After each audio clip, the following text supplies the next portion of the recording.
Hai hello, salam sejahtera Malaysia. Selamat datang ke channel Fels Lifestyle. Ini satu lagi kejutan besar. Ini satu kejutan besar di mana akhirnya Ketua Polis Negara dalam satu pendedahan.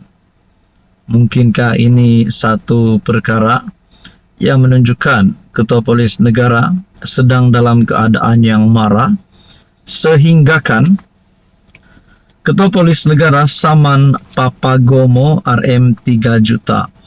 Walawe. Bukan satu jumlah yang sedikit. Ini adalah satu jumlah saman yang terlalu banyak.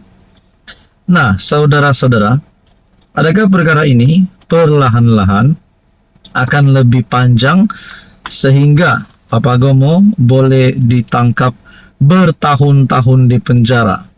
Nah, tuan-tuan dan puan, satu artikel KPN saman Papagomo RM 3 juta. Ketua Polis Negara Tan Sri Razarudin Hussain memfailkan notis tuntutan saman RM 3 juta terhadap blogger kontroversi Papagomo atau nama sebenarnya Wan Muhammad Azri Wan Deris. Difahamkan saman itu berkaitan dakwaan memfitnah dengan melabelkan Razarudin sebagai pelacur, banduan terhormat dan penjilat kepada PM Anwar Ibrahim.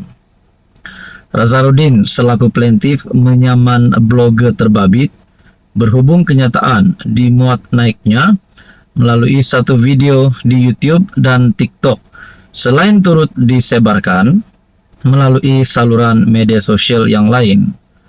Peguam Ram Kumar mewakili Razarudin memberitahu notis tuntutan Desember saman tersebut difailkan 26 Desember di Mahkamah Tinggi. Katanya tuntutan saman tersebut dihantar pada Jumaat kepada Papagomo yang dinamakan sebagai defendant.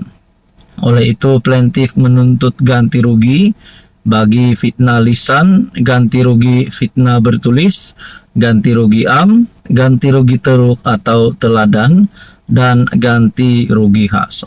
Jadi saudara-saudara, saya pun tertanya-tanya, berani juga Papagomo sampai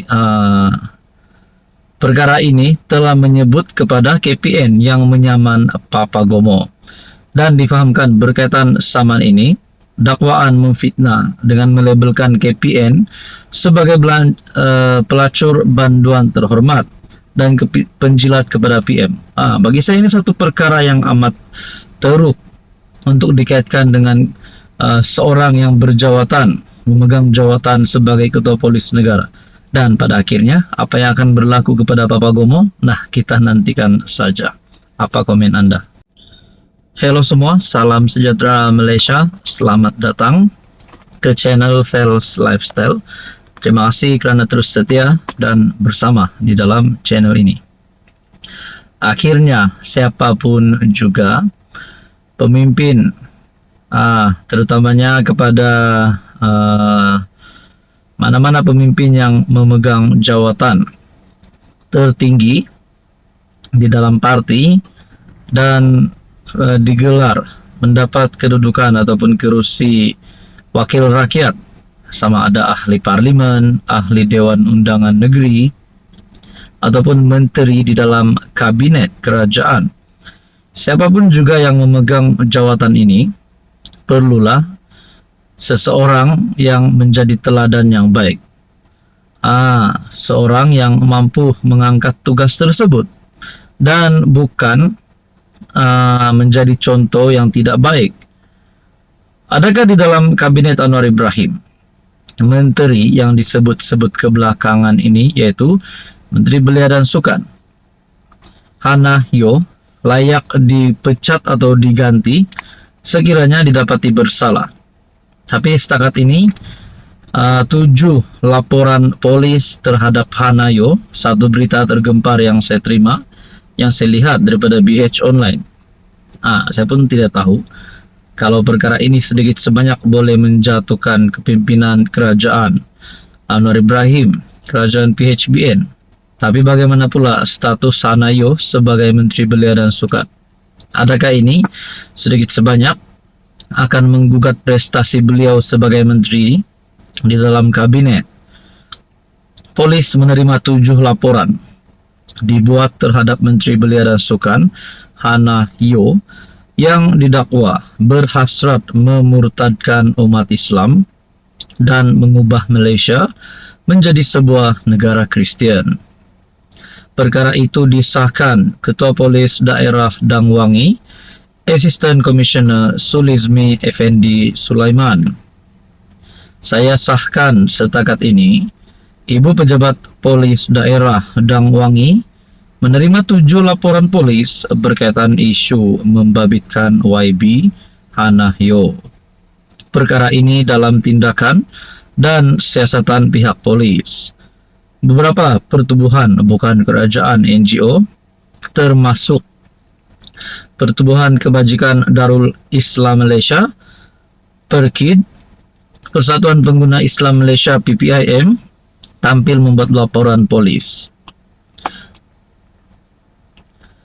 Mahkamah Tinggi KL menolak saman fitnah difailkan terhadap Hanayo. Hana terhadap Musa berhubung kenyataan pada satu forum di UiTM 4 tahun lalu. Nah, berkaitan dengan ini, Anda rasa adakah ini menjadi penyebab kepada kejatuhan Hanayo, ataupun mungkin sebaliknya ada perkara yang lebih baik akan berlaku selepas ini? Apa komen Anda? Halo semua, salam sejahtera Malaysia. Selamat datang ke channel Fels Lifestyle. Terima kasih kerana terus setia dan bersama di dalam channel ini.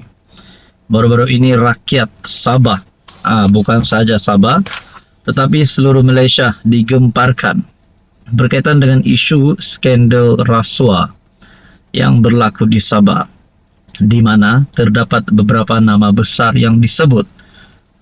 Bukan saja nama besar yang biasa-biasa, termasuk Ketua Menteri Sabah, Menteri Kewangan Sabah. Nah, bercakap berkaitan dengan ini, ini satu perkembangan terkini, update terkini yang saya lihat berkaitan dengan isu skandal rasuah ini. Duit tunai dalam beg galas RM300K dikait Menteri Kewangan Sabah.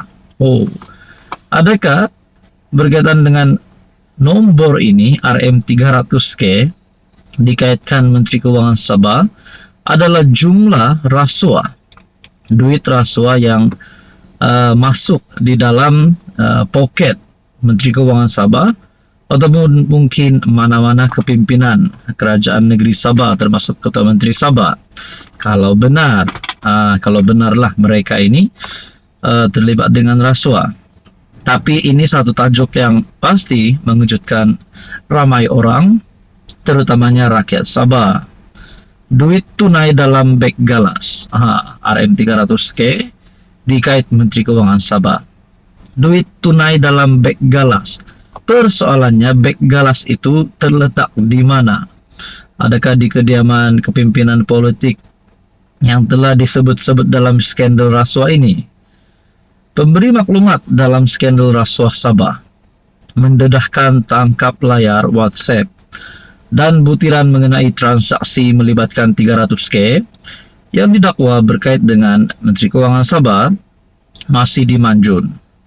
Pemberi maklumat mendakwa Masidi yang juga adun Karanaan ditawarkan RM3 juta dan 15% saham percuma dalam sebuah syarikat yang memohon lesen penerokaan mineral. Insentif ini didakwa sebagai habuan atas bantuannya. Pemberi maklumat juga mendakwa Masidi menerima tawaran lebih tinggi daripada yang lain kerana statusnya sebagai pemimpin kedua dalam kerajaan negeri selepas Ketua Menteri Haji Jinor. Nah, saudara-saudara, berkaitan dengan isu ini, kalau benar Ketua Menteri Sabah dan Menteri Kewangan Sabah benar-benar terlibat dengan rasuah, adakah rakyat Sabah masih mahu mereka untuk terus menjadi pemimpin tertinggi di dalam kerajaan negeri Sabah, ataupun mereka patut diganti ataupun digulingkan Nah, berkaitan dengan isu ini, kita nantikan saja apa yang akan berlaku. Bahkan di sini disebut dalam pertemuan itu, pemberi maklumat didakwa menunjukkan 300.000 yang disimpan dalam sebuah beg galas hitam untuk memaklumkan kepada AR mengenai deposit tersebut. Saudara-saudara, apa komen Anda?